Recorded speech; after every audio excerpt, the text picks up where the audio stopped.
Hi friends, నేను అనుని. మీకు ముందు వీడియోలో చెప్పినట్టు మా బాబుకి ఆటిజం. ఈ ఆటిజం అంటే ఏమిటి, ఎందుకు వస్తుంది అంటే, ఆటిజం అనేసరికి మనం ఎక్కువ పిల్లలకి యాంటీబయాటిక్ యూజ్ చేయడం వల్ల వస్తుంది.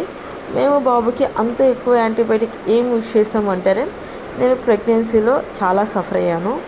దానివల్ల సగం ప్రాబ్లము. అదేవిధంగా ఇంకోటి, బాబు డెలివరీ అవ్వగానే కోవిడ్ నా 3 years వరకు చాలా సివియర్గా ఉంది, బయటికి పంపించలేదు కదా.